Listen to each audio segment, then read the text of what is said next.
ವೇದಿಕೆ ಮೇಲೆ ಆಶೀರ್ವಾದಗಳಿಂದ ಗುರುವಂತರಾಗಲಿ ಅವರು ನಮ್ಮೆಲ್ಲರಿಗೂ ನನ್ನ ವಂದನೆಗಳನ್ನು ತಿಳಿಸುತ್ತೇನೆ. ಸುಖಪಟ್ಟರೆ ಇವತ್ತಿನ ವಿಷಯ ಜ್ಞಾನಿ ಮಾಡಿದ್ರು ನಿಜವಾಗಿ ಕೂಡ ಮಾಡದಂತೆ ಇರುವುದು ಅಥವಾ ಮಾಡೋದಿಲ್ಲ. ಯಾಕಂದ್ರೆ ಅವನ ಮನಸ್ಸ ನಾಶ ಇರ್ತದೆ. ಮನಸ್ಸಿದ್ದಾಗ ಅದು ಬಾಧೆ. ಮನಸ್ಸಿಲ್ಲ ಅಂದ್ರ ಯಾವ ಕರ್ತವ್ಯ ಕರ್ಮಗಳೇ ಇಲ್ಲ. ಎಲ್ಲಿ ಮನುಷ್ಯನಿಂದ ನಾವು ಮಾಡ್ತೇವೋ ಅದ್ರ ನಾವು ಬಾಧ ಕೊಡ್ತೀವಿ. ಮನಸ್ಸ ಇಲ್ಲಾಂದ್ರೆ ಬಾಧನೇ ಇಲ್ಲ. ಅದಕ್ಕೆ ಅವ್ನು ಹೆಂಗಿದ್ರು ಕೂಡ ಅವನಿಗೆ ಯಾವ ಬಾಧೆನೂ ಆಗೋದಿಲ್ಲ. ಎಲ್ಲಿದ್ರು ಅವನಿಗೆ ಅದು ಏನು ಮಾಡುದಿಲ್ಲ. ಯಾಕಂದ್ರೆ ಒಂದ ಅವನ ಭೇದವನ್ನ ನಾಶ ಮಾಡ್ಕೊಂಡಿರ್ತಾನ. ಭೇದತ್ವ ಇರುದಿಲ್ಲ. ಅವನು ಎಲ್ಲರಿಗೂ ಸಮತ್ವನ ನೋಡ್ತಿರ್ತಾನ. ಸಮದ ಕಡೆ ದೃಷ್ಟಿ ಇರ್ತೈತೆ. ಅವನು ಭೇದದ ಕಡೆ ದೃಷ್ಟಿ ಇರ್ಬೋದು. ಸ್ವಗತ ಇರ್ಬೋದು, ಸ್ವಜಾತಿ ಇರ್ಬೋದು, ವಿಜಾತಿಗಳ ಇದಿರ್ಬೋದು. ಅವ ಅದನ್ನ ನೋಡೋದೇ ಇಲ್ಲ. ಇವ್ ಬರುವ, ಇವ್ ಬಲ್ಗ, ಇವ್ ಶ್ರೀಮಂತ, ಇವ ತೆರಿಗೆ ಇದ್ರ ಕಡೆ ಲಕ್ಷ್ಯ ಇರೋದು. ಅವ್ನ್ ಏನಿರ್ತತಿ ಎಲ್ಲರೂ ಚೈತನ್ಯ ಸ್ವರೂಪ. ಎಲ್ಲರಿಗೂ ಆದ ಒಂದು ಚೈತನ್ಯ ಐತಿ ಅನ್ನೋ ಅವನ ಕಡೆ ಇರ್ತದೆ. ಅದ್ರ ಕಡೆ ಇರ್ತದೆ. ಯಾಕಂದ್ರೆ ಅವ ಇದನ್ನ ನಾಶ ಮಾಡ್ಕೊಂಡು ಬಿಟ್ಟಿರ್ತಾನ. ಈ ತೋರಿಕೆ ಭಾವವನ್ನು ನಾಶ ಮಾಡ್ಕೊಂಡು ಬಿಟ್ಟಿರ್ತಾನ. ಎಲ್ಲಿ ಭಾವನೆಗಳದಾವ ಅಲ್ಲಿ ದುಃಖ ಆಗ್ತೈತಿ. ಭಾವನೆನೇ ಇಲ್ಲ ಅವನು. ಭಾವನೆ ಎಲ್ಲಿ ಉದಯಕ್ಕೋ ಮನಸ್ಸಿನಲ್ಲಿ ಉದಯಕ್ಕೋ. ಆ ಮನಸ್ಸ ನಾಶ ಮಾಡ್ಕೊಂಡು ನಮ್ಗೆ ಯಾವ ಬಾಧೆನೂ ಆಗೋದಿಲ್ಲ. ಪ್ರತ್ಯೇಕಾತ್ಮ ಅಂತ ತಿಳಿದ್ಮೇಲೆ ಏನು ಬಾಧೆ ಇಲ್ಲ. ಅಲ್ಲಿವರೆಗೂ ನಾವು ಬಾಧನ ನಾವು ಮನಸ್ಸು ಹಿಡ್ಕೊಂಡು ಮಾಡ್ತೇವಂತ ನಮ್ಮ ಸುಖ ದುಃಖಾದಿಗಳು, ಹಸಿವು ಕೃಷಿಗಳು, ಹುಟ್ಟು ಸಾವುಗಳ ಭಯಂಕರ ಆಗ್ತದೆ. ನಾವು ಅವ್ನಿಗೆ ಯಾವುದೂ ಇಲ್ಲ. ಜ್ಞಾನಿ ಆದವನಿಗೆ ಅವನಿಗೆ ಏನು ಸಂಬಂಧ ಇಲ್ಲ. ಯಾಕಂದ್ರೆ ತೋರಿಕೆ ಭಾವವನ್ನು ಎಲ್ಲ ಕಳೆದು ಬಿಟ್ಟಿರ್ತಾನ. ಹೆಂಗ್ ಕಳ್ಕೊಂಡಿರ್ತಾನ ಅಂದ್ರೆ ವಿವೇಕ ದ್ವಾರ. ಅವನು ಒಮ್ಮಗಲೇ ಬಂದಿರೋದಿಲ್ಲ. ಆ ಸ್ಥಿತಿ ಒಮ್ಮಗಲೇ ಬಂದಿರೋದಿಲ್ಲ. ದೋಷಗಳನ್ನ ಅರಿತಾ ನೋಡ್ತಾ ವಿವೇಕವನ್ನ ಜಾಗೃತ ಮಾಡ್ಕೊಂಡಾಗ ಅದು ಬಂದಿರ್ತದೆ. ಹಿಂಗ ಬಂದಿರೋದಿಲ್ಲ ಒಮ್ಮಗಲೇ. ಅವನ ಸ್ಥಿತಿ ಪಡಿಬೇಕಂದ್ರೆ, ಆ ಸ್ಥಿತಿಯನ್ನು ಹೊಂದಬೇಕಂದ್ರೆ ನಾವು ಪ್ರಯತ್ನ ಮಾಡಬೇಕು. ನಾವು ಪ್ರಯತ್ನ ಮಾಡೋದಿಲ್ಲ, ಹಂಗೆ ಬಿಟ್ಟು ಕೊಡ್ತೇವೆ. ನಿದ್ದೆ ಒಳಗೆ ಯಾಕೆ ಬಾಧಕ ಆಗುದಿಲ್ಲ ಅಂದ್ರೆ ಅಲ್ಲಿ ಮನಸ್ಸು ಅಡಿಗೈತಿ, ಅದಕ್ಕೆ ಬಾಧಕ ಆಗುದಿಲ್ಲ. ಹಂಗ ಜ್ಞಾನಿಗಳು ಎಚ್ಚರಿಕೆ ಅವಸ್ಥೆ ಒಳಗೆ ಮನಸ್ಸನ್ನ ನಾಶ ಮಾಡ್ಕೊಂಡು ನಾವು ನಿದ್ರಾವಸ್ಥೆಯನ್ನ ಎಲ್ಲರೂ ಹೊಂದ್ತೇವೆ. ಅಲ್ಲಿ ಯಾವ ಬಾಧಕನ ಆಗುದಿಲ್ಲ. ಯಾಕಂದ್ರೆ ಶರೀರ ಭಾವವನ್ನು ಕಳ್ಕೊಂಡಿರ್ತಾನೆ, ಮನಸ್ಸು ಅಡಿಗೈತೆ. ಹಂಗ ಈ ಎಚ್ಚರಿಕೆ ಅವಸ್ಥೆ ಒಳಗೆ ಅವನು ತಿಳಿದು ಈ ಮನಸ್ಸನ್ನ ನಾಶ ಮಾಡ್ಕೊಂಡಿರ್ತಾನ. ಮನಸ್ಸಿನಲ್ಲಿಯೇ ಇರತಕ್ಕಂತ ಸಂಕಲ್ಪ ವಿಕಲ್ಪಗಳನ್ನ ನಾಶ ಮಾಡ್ಕೊಂಡಿರ್ತಾನೆ. ಅದಕ್ಕೆ ಅವನಲ್ಲಿ ಎಲ್ಲರೂ ಸಮತ್ವದಿಂದ ಕೂಡಿರ್ತೈತಿ. ಸಮತ್ವ ಬುದ್ಧಿಯಲ್ಲಿ ಅವನಿರ್ತಾನ. ಸಮಬುದ್ಧಿಯಲ್ಲಿ ಅದಕ್ಕೆ ಅವನಿಗೆ ಯಾವ ಬದಲಿನ ಆಗೋದು. ಅದಕ್ಕೆ ಅವನಿಗೆ ಮಾಡಿಯೂ ಮಾಡದಂತೆ ಇರ್ತಾನೆ. ಉಂಡು ಉಪಾಸಿ, ನೋಡಿ ನೋಡದಂತೆ, ಮುಟ್ಟಿಯೂ ಮುಟ್ಟದಂತೆ. ಅವ್ನಿಗೆ ಏನು ಸಂಬಂಧ ಪಡುವುದಿಲ್ಲ. ಇಂಥ ಮುಟ್ಟನಿ ಅನ್ನುವಂತ ಭಾವನೆ ಇಟ್ಕೊಂಡು ಮುಟ್ಟಿದ್ರೆ ಅದು ಬಾಧಕ ಆಗ್ತೈತಿ. ಅವ್ನಿಗೆ ಯಾವ ಬಾಧನೆ ಇಲ್ಲ. ಯಾಕಂದ್ರೆ ಅವ್ನ ಮನಸ್ಸು ಆಗೈತಿ, ನಾಶ ಆಗೈತಿ.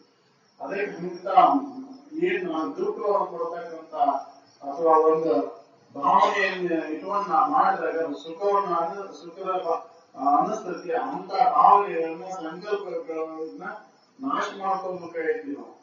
ನಾವು ಅವರ ಸ್ಥಿತಿಗತಿಗಳನ್ನ ನೋಡಿ ಅವರ ವಿಚಾರಗಳನ್ನ ತಿಳ್ಕೊಂಡ ನಾವು ಕೂಡ ಅದನ್ನ ಅನುಷ್ಠಾನಕ್ಕೆ ತಂದ ಮಾತ್ರ ನಮಗೂ ಕೂಡ ಅನುಭವಕ್ಕೆ ಬರ್ತದೆ. ಅದಕ್ಕೆ ಚಿಂತಿಸಿದ್ರು ನೀ ಸುಖ ದುಃಖದ ಎಡೆಯೊಳಗಿಂದ ಬೆಳಕದೆ ಜೀವನೆ.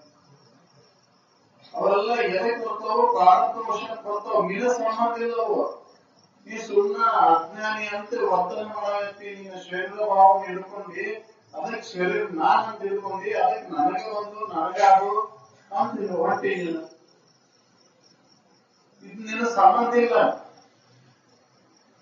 ಆ ಸಂಬಂಧವನ್ನು ಕಳ್ಕೊಂಡಾಗ ಬರ್ತೈತಿ. ನೀನು ಮೂರು ಅವಸ್ಥೆಗಳನ್ನ ವಿಚಾರ ಮಾಡಿ ನೋಡಿದೆ ಅಂದ್ರೆ ಇದ್ರ ಸಂಬಂಧ ಎಷ್ಟೊತ್ತನ ಇತ್ತು, ಎಚ್ಚರಿಕೆ ಅವಸ್ಥೆ ಒಳಗೆ ಈ ಶರೀರದ ಸಂಬಂಧ ಎಷ್ಟೊತ್ತನ ಮಾಡಿದ್ದೆ ಅಂದ್ರೆ ನೀನು 6-7 ಗಂಟೆ ಮಾಡಿದ್ವಿ. ಉಳ್ಕಿದ ವೇಳೆಯೊಳಗೆ ಸಂಬಂಧ ಎಲ್ಲಿತ್ತು ನೀನು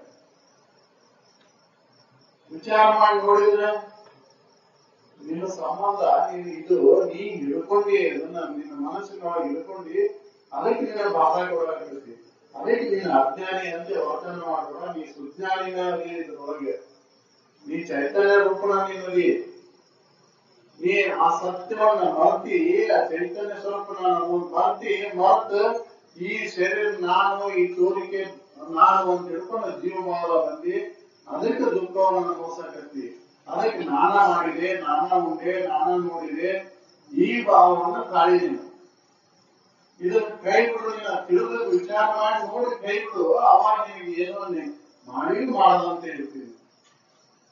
ಉಂಡು ಉಪಾಸಿ, ಯಾಕೆ ಉಂಟೇನೆ ಅನ್ನೋ ಭಾವ ಇದ್ದರೆ ಅದು ನನಗೆ ಸಾಕು ಬೇಕು ಅನ್ನೋದು. ಆ ಭಾವನೆ ಇಲ್ಲ ಅಂದ್ರೆ ಅದು ಸಾಕು ಬೇಕು ಇಲ್ಲ. ಯಾಕಂದ್ರೆ ಅವಸ್ಥಾ ಬದಲಿ ಇರ್ತಕ್ಕಲ್ಲ, ಅಲ್ಲಿ ಏನು ಬಾಧಕಾಗುದಿಲ್ಲ. ಹಾಗೆಲ್ಲ ಹೇಳಿದ್ರು ನಿಷಿದ್ಧ ವ್ಯವಹಾರಗಳನ್ನ ಜ್ಞಾನಿಗಳ ಮಾಡಿದ್ರು ಅಂತ ಹೇಳಿ ನಾವು ಹೇಳ್ಕೊಂಡು ನಾವು ಮಾಡಕ್ ಹೋಗ್ತೇವು. ಅವ್ರ ಉದಾಹರಣೆಯಾಗಿ ತೋರ್ಸಾಕ್ ಹೋಗ್ತೇವ. ಅವ್ರನ್ನ ನಾವು ಚಟಕ್ಕಾಗಿ ಅವ್ರಿಗೆ ಹಂಗ ಅದನ್ನ ನಾವು ಕೊಟ್ಟದ್ದು ಮತ್ತಿದ್ದು ಬೆರಕೆಯರು ತಾವು ಚಟಕ್ಕಾಗಿ ಅವಸ್ಥೆ ಇದ್ದಾಗ ಹೋಗಿ ಅಂತ ವಸ್ತುಗಳನ್ನ ಕೊಟ್ಟು ಮಾಡಾಕತ್ತೀವಿ. ಬರೀ ಅದನ್ನ ಚಟದ ವಸ್ತುಗಳನ್ನ ಅಷ್ಟೇ ಯಾಕೆ ಮಾಡ್ತೀರಿ? ಇದನ್ನ ನಾಗಪ್ಪ ಶಿಷ್ಯನೂ ಕೊಡೋದಲ್ಲ, ಅದನ್ನ ಶಿಷ್ಯ ಕೊಡೋದಲ್ಲ, ಅದನ್ನ ನಾವು ಕುಡಿಯಕ್ಕೆ ಕುಡಿಯಪ್ಪ ಅಂದ್ರೆ ಅಲ್ಲಿ ಯಾಕಂದ್ರೆ ಅದು ನಾ ಸಾಯ್ತೇನೆ ಅನ್ನೋದು ಗೊತ್ತೈತಿ. ಅದಕ್ಕೆ ಅದನ್ನ ಕುಡಿಯಾಕಲ್ಲ ಅಂತೇವೆ. ಈಗ ಅಮೂಲ್ಯ ಪದಾರ್ಥಗಳನ್ನ ನಿಷಿದ್ಧ ವ್ಯವಹಾರಗಳನ್ನ ಮಾಡಾಕ ಜ್ಞಾನಿಗಳು ಅವ್ರು ಹಂಗ ಮಾಡ್ಯಾರಲ್ರಿ, ಮಡವಾಳ ಅದನ್ನ ಮಾಡ್ಯಾರಲ್ರಿ, ಇದನ್ನ ಮಾಡ್ಯಾರಲ್ರಿ, ಇರ್ತಾವ ತೋರ್ಸಾಕ್ ಹೋಗ್ತೀವಿ. ಅವ್ರ ಅವಸ್ಥಾ ಬೀಳಿದ ಮಾಡಿದ್ದು ಅಲ್ಲ, ನಾವು ಕೊಟ್ಟು ಅವ್ರು ಬೇಕಂತ ಮಾಡಿಲ್ಲ ಅದನ್ನ. ಅಂದ್ರೆ ಜ್ಞಾನಿಗೆ ಬೇಕು ಬೇಡಗಳು ಇಲ್ಲ ಅವ್ನಿಗೆ. ಅದಕ್ಕೆ ಅವ್ರು ಮಾಡಿಯೂ ಮಾಡದಂತ ಹೇಳ್ತಾನ. ಅವಸ್ಥೆಯ ಪಾಠಗಾರಗೆ ಅವ್ನಿಗೆ ಏನು ಸಂಬಂಧ ಇಲ್ಲ. ಅದಕ್ಕೆ ನಾವು ಈ ತಿಳಿದು ವಿಚಾರ ಮಾಡಿ ಅವರ ವಿಚಾರಗಳನ್ನು ನಾವು ನೋಡಿ ನಾವು ಅವರಿಂದ ಕಲಿಬೇಕಾಗಿ ಅವಸ್ಥೆಗಳನ್ನ ಹೇಗೆ ಅವ್ರ ಮೀರಿ ನಿಂತರು. ಆ 3 ಅವಸ್ಥೆಗಳನ್ನ ಯಾವ ರೀತಿಯಾಗಿ ಅವ್ರ ಮೀರಿ ನಿಂತರು ಅನ್ನೋದನ್ನ ನಾವು ತಿಳ್ಕೋಬೇಕಾಗಿ. ತಿಳ್ಕೊಂಡು ನಮ್ಗೆ ಸಾಧ್ಯ ಐತಿ, ಅದನ್ನ ಮೀರಿ ನಿಲ್ಲಕ್ ಸಾಧ್ಯ ಐತಿ. ಅದಕ್ಕೆ ನಾವು ವಿಚಾರ ಮಾಡಲಿಕ್ಕೆ ನಾವು ಅಜ್ಞಾನಿಗಳಾಗಿ ನಾವು ಇದ್ರೊಳಗೆ ಸುಖ ಬುದ್ಧಿಯನ್ನ ಇಟ್ಕೊಂಡ ಇದನ್ನ ಇದ್ರಾಗ ಸುಖ ಐತೆ ಅಂತ ನಾವು ಬೇರೆ ಹಾಕ್ತೇವೆ. ಅದಕ್ಕೆ ನಮ್ಗೆ ದುಃಖ ಕೊಡಾಕತ್ತೆ. ನಾವು ದುಃಖ ಕೊಟ್ಟೈತಿ ಅಂತ ಮತ್ತೆ ಏನ್ ಮಾಡ್ತೇವೆ? ಆಗಿನ ಪೂರ್ತಿ ಬಿಡ್ತೇವೆ, ಮಾತ್ರ ಪುನಃ ಅದ್ರೊಳಗೆ ಹೋಗ್ತೇವೆ. ಶಾಶ್ವತವಾಗಿ ಅದನ್ನು ತ್ಯಾಗ ಮಾಡಕ್ ತಯಾರಿಲ್ಲ. ಯಾಕಂದ್ರೆ ಪೂರ್ಣ ಅದ್ರೊಳಗೆ ಸುಖತ್ವ ಬುದ್ಧಿಯನ್ನ ಕಳ್ಕೊಂಡಿಲ್ಲ, ಅದ್ರೊಳಗಿನ ದೋಷಗಳನ್ನ ಕಂಡುಕೊಂಡಿಲ್ಲ. ಕಳ್ಕೊಂಡಿದ್ರ ಬಿಟ್ಟಿದ್ದ. ಅದಕ್ಕೆ ವಿವೇಕ ಬೇಕಾಗೈತಿ. ಆ ದೋಷಗಳನ್ನ ಅರಿಸವಾಗಿದ್ದ ವಿವೇಕ ಬೇಕಾಗೈತಿ. ಆ ವಿವೇಕವನ್ನ ಜಾಗೃತಗೊಳಿಸಬೇಕಾಗೈತಿ. ಅದಕ್ಕೆ ಶ್ರವಣದೊಳಗೆ ಸಿಗ್ತೈತಿ. ಅದೇ ಅದಕ್ಕೆ ಅನ್ನ ಹೇಳಿದ್ರಲ್ಲ, ಅದು ಅನುಭವಿ ಗುರುಗಳಲ್ಲಿ ಮಾತ್ರ ಸಿಗ್ತೈತಲ್ಲ, ಹಂಗೆ ಸಿಗುವುದಿಲ್ಲ. ಅದು ಎಲ್ಲರ ಊರು ಹಿಡ್ಕೊಂತ ಹೋದ್ರು ಸಿಗುವುದಿಲ್ಲ. ಯಾಕಂದ್ರೆ ಕಾಮನೆಯನ್ನು ಬೆಳೆಸುವಂತವ್ರು ಅಂಗಡಿ ಬಂದಿರಲ್ಲ, ಬಯಕೆಗಳನ್ನ ಬೆಳೆಸೋದ್ರಲ್ಲ. ಆದ್ರಿಂದ ಸುಖ ಆಕೈತಿ, ಇದರಿಂದ ಸುಖ ಆಕೈತಿ, ಇದನ್ ಮಾಡ್ರಿ, ಇದನ್ ಮಾಡ್ರಿ, ಅದ್ರ ನಿಮ್ಮ ಸುಖ ಆಕೈತಿ. ಯಾವ ಕರ್ಮದಿಂದನೂ ಸುಖ ಆಗುದಿಲ್ಲ. ಸುಖ ಯಾಕಂದ್ರೆ ಕರ್ಮದೊಳಗಿಲ್ಲ. ನಿನ್ನ ಒಳಗೆ ನೀ ಬಂದಾಗ ನೀನು ಸುಖ ಐತಿ. ಒಳಗೆ ಹೊರಗೆ ಎಷ್ಟು ಹುಡುಕೊಂತ ಹೋದ್ರು ಕೂಡ ಸುಖ ಇಲ್ಲ. ಇದಕ್ಕೆ ಆಶ್ರಯವಾದಂತದ್ದು ಯಾವ್ದೈತೋ ಅದನ್ನ ಜ್ಞಾನದಾಗ ನೀನು ಸುಖ ಐತಿ. ಅದು ಅಲ್ಲದ ನಂಬಿ ಅಂತ ನೀನು ದುಃಖ ಐತಿ. ಯಾವ್ದು ಆಶ್ರಿತ ಐತೋ, ಯಾವ್ದು ಯಾವಾಗ್ಲೂ ಐತೋ ಅದನ್ನ ನಂಬದ ನೀನ ಈ ನಂಬಿ ಸುಳ್ಳನ್ನ ನಂಬಿ ಅದ್ರ ಆಶ್ರಯದಿಂದ ತೋರಿದಂತ ತೋರಿಕೆಯನ್ನ ನಂಬಿ ಅದಕ್ಕೆ ನೀನು ದುಃಖ ಆಗುತ್ತೆ. ಆಶ್ರಿತ ವಸ್ತುವನ್ನ ನಂಬು. ಆಶ್ರಯ ಕೊಟ್ಟಂತ ವಸ್ತುವನ್ನು ಬಿಟ್ಟು ಅದಕ್ಕೆ ಅದರ ಆಧಾರದ ಮೇಲೆ ತೋರಿದಂತ ತೋರಿಕೆಯನ್ನು ನಂಬ್ಕೊಂಡು ನೀ ಬೆನ್ನತ್ತಿ. ಅದಕ್ಕೆ ನಾವು ಬಿಸಿಲು ಮುದ್ರೆ ನೀರು ಬೆನ್ನತ್ತಿ ನೀರಡಿಕೆಯನ್ನು ಹೆಂಗ್ ಕಳ್ಕೊಳಕ್ ಆಗೋದಿಲ್ಲ, ಹಂಗ ಈ ತೋರಿಕೆಯನ್ನು ನಂಬ್ಕೊಂಡು ಈ ಶರೀರವನ್ನು ನಂಬ್ಕೊಂಡ ಎಷ್ಟೋ ಸುಖ ಹೊಂತೀನಿ, ಹಂಗಾಕಿನಿ ಹಿಂಗಾಕಿನಿ ಅಂದ್ರೆ ಅದು ಸಾಧ್ಯವಿಲ್ಲ. ಈ ಭಾವವನ್ನ ಕೈ ಬಿಟ್ಟಾಗ ಅದ್ರ ಅನುಭವ ಬರ್ತೈತಿ. ಜ್ಞಾನಿಗಳಲ್ಲಿ ಹಂಗ ಅವರ ಈ ತೋರಿಕೆ ಭಾವವನ್ನು ಕೈ ಬಿಟ್ಟಿರ್ತಾರ, ಎಲ್ಲರಲ್ಲಿ ಸಮತ್ವ ಬುದ್ಧಿ ಇರ್ತೈತಿ, ಭೇದತ್ವವನ್ನು ಕಳ್ಕೊಂಡಿರ್ತಾರ. ಕಳ್ಕೊಂಡು ಎಲ್ಲರೂ ಕೂಡ ಅವ್ರು ಒಂದ ರೀತಿಯಾಗಿ ನೋಡ್ತಿರ್ತಾರ. ಹೆಂಗ ಗಾಳಿಗೆ ಬೇರೆ ಒಳ್ಳೆಯದ್ರ ಮೇಲೆ ಬೀಸ್ತೀನಿ, ಕೆಟ್ಟದ್ರ ಮೇಲೆ ಬೀಸುದಿಲ್ಲ ಅಂತ ಅದಕ್ಕೆ ಈರಿಲ್ಲ. ಎಲ್ಲರ ಮೇಲೆ ಒಳ್ಳೆಯದ್ರ ಮೇಲೆ ಬೀಸಿದ್ರ ಹಂಗ ಐತಿ, ಕೆಟ್ಟದ್ರ ಮೇಲೆ ಬೀಸಿದ್ರ ಹಂಗ ಐತಿ. ಸೂರ್ಯಾಗ ಏನಾರ ಭೇದ ಐತೆನ? ಇದು ಮಲ್ಲಿಗೆ ಹೂವ, ಇದು ದುರ್ಗಂಧ ಬೀರೋ ಹೂವ, ಇದ್ರ ಮೇಲೆ ಇದಕ್ಕೆ ಬೆಳಕು ಕೊಡಬೇಕು, ಇದಕ್ಕೆ ಬೆಳಕು ಕೊಡಬಾರ್ದು ಅಂತ ಭೇದ ಐತೆನ? ಇಲ್ಲ, ಅಲ್ಲಿ ಸಮತ್ವ ಐತಿ. ಹಂಗ ಅದು ಜ್ಞಾನಿಗಳಲ್ಲಿ ಸಮತ್ವದಿಂದ ಕೂಡಿರ್ತೈತಿ. ಅವ್ರಲ್ಲಿ ಭೇದ ಇರುವುದಿಲ್ಲ. ಅದಕ್ಕೆ ಅವ್ರು ಮಾಡಿಯೂ ಮಾಡದಂತೆ ಇರ್ತಾರ. ಆ ಭೇದ ಭಾವವನ್ನೇ ಕಳ್ಕೊಂಡಿರ್ತಾರ. ಹಾಗೆ ನಾವು ಭೇದವನ್ನ ಕಳ್ಕೋಬೇಕಾಗೈತಿ. ಎಲ್ಲರೂ ಚೈತನ್ಯ ಸ್ವರೂಪ, ಎಲ್ಲ ಇರುವಂತ ಚೈತನ್ಯ ಒಂದೈತಿ. ತೋರಿಕೆ ಭಾವ ಇದು ಮಿಥ್ಯ ಐತಿ, ಇದು ಸತ್ಯ ಅಲ್ಲ. ತೋರಿಕೆ ಯಾವಾಗಲೂ ಇರುವುದಿಲ್ಲ, ನಾಶಕ್ಕೈತಿ. ಈ ತೋರಿದಂತ ಶರೀರ ಬಹಳ ದಿನ ಐತೆ. ಇದು ವಿಚಾರ ಮಾಡಿ ನೋಡಿದ್ರೆ ಬಾಲಕ ಇದ್ದಾಗಿನ ಶರೀರ, ಯೌವನದೊಳಗಿನ ಶರೀರ, ಮುಪ್ಪಿನೊಳಗಿನ ಶರೀರ ಒಂದೇ ರೀತಿಯಾಗಿ ಐತೆ. ಹೆಂಗ ವಿಚಾರ ಮಾಡಿ ನೋಡಿದ್ರೆ ಇದು ಬದಲಾವಣೆ ಆಗೈತಿ, ವಿಕಾರ ಆಗೈತಿ, ಬಂದಿರೋದ್ರಿಂದ ನಾಶ ಆಗೈತಿ. ಆದ್ರೆ ಅದ್ರೊಳಗಿರುವಂತ ಚೈತನ್ಯ ಮಾತ್ರ ಒಂದೇ ರೀತಿಯಾಗೈತಿ. ಆ ಚೈತನ್ಯದ ಅನುಭವವನ್ನು ಮಾಡ್ಕೊಂಡು ನಮ್ಗೆ ನಾ ಮಾಡಿದನು ಭಾವಿಲ್ಲ, ನಾವು ಉಂಡೇನೂ ಭಾವಿಲ್ಲ, ನಾವು ಮುಂದಿನೂ ಭಾವಿಲ್ಲ, ನಾವು ಮುಟ್ಟೇನೂ ಭಾವಿಲ್ಲ, ಏನೂ ಇಲ್ಲ. ಎಲ್ಲರಿಗೂ ಸಮತ್ವ. ಅಂತ ಸಮತ್ವವನ್ನ ಅನುಭವಕ್ಕೆ ಹೋಗ್ಬೇಕಂದ್ರೆ ನಾವು ಉತ್ತಮ ಆಚರಣೆಯಲ್ಲಿ ತೊಡಬೇಕಾಗೈತಿ, ಪೂರ್ವ ತಯಾರಿ ಬೇಕಾಗೈತಿ. ಆ ಪೂರ್ವ ತಯಾರಿ ಕಳಾರಿ ಇಲ್ಲದಕ್ಕೆ ನಮ್ಗೆ ಅನುಭವಕ್ಕೆ ಬರೋದು. ಅದನ್ನ ಕಳಾರಿಯನ್ನು ನಾವು ಹಾಕೋಬೇಕಾಗೈತಿ. ನೀತಿಯುತವಾದಂತಹ ಜೀವನ ಕ್ರಮ, ಧರ್ಮಾಚರಣೆ. ನಾವು ಧರ್ಮಾಚರಣೆಯನ್ನು ಮಾಡ್ತೀವಿ, ಅಲ್ಲಿ ಏನ್ ಕಾಮನೆಯನ್ನು ಇಟ್ಕೊಂಡು ಬೈಕ್ಗಳನ್ನ ಇಚ್ಛೆಗಳನ್ನ ಇಟ್ಕೊಂಡು ಧರ್ಮಗಳನ್ನ ಮಾಡಾಕೋತೇವೆ, ದಾನವನ್ನ ಮಾಡಾಕೋತೇವೆ. ಅದಕ್ಕೆ ಅವರ ಫಲ ನಮ್ಮ ಭೇದವನ್ನ ದೂರ ಮಾಡಾಕಬಹುದು. ಮತ್ತೆ ಭೇದದೊಳಗೆ ಕುಂತೇವೆ ನಾವು.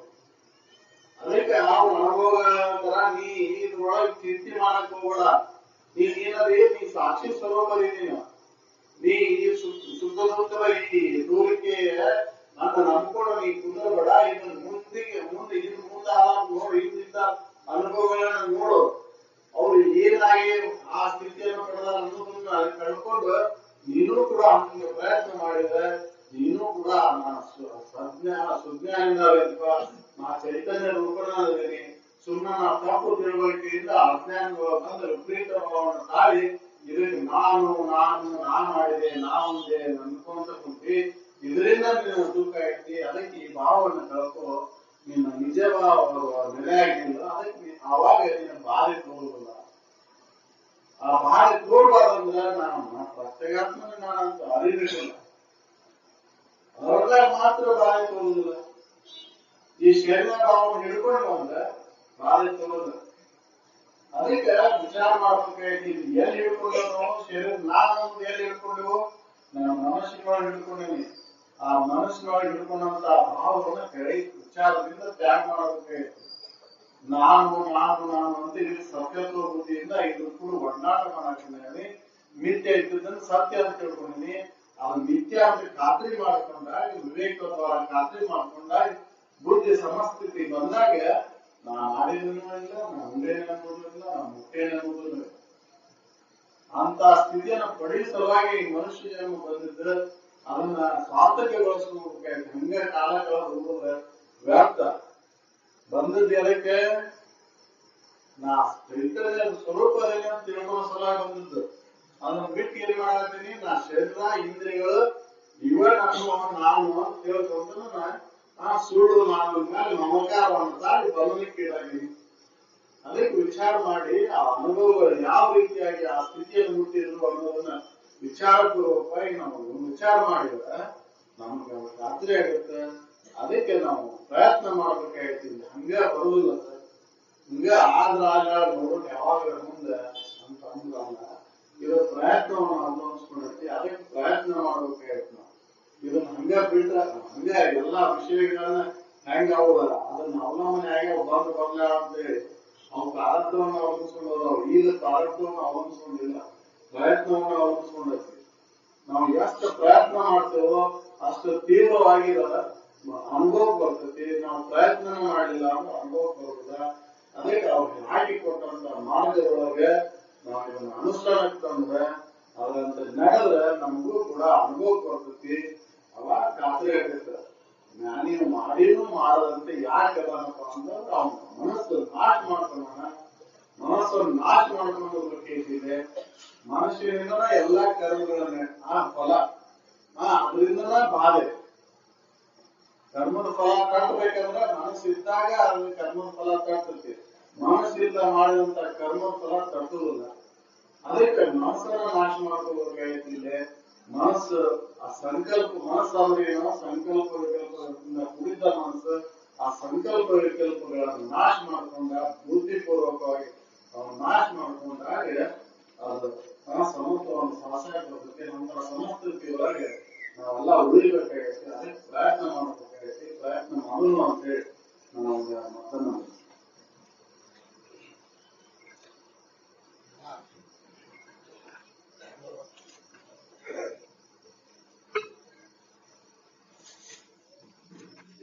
ಮೂರನೇ ರವಿವಾರ ಬರೋದು ಕಾರ್ಯಕ್ರಮ 21-4-19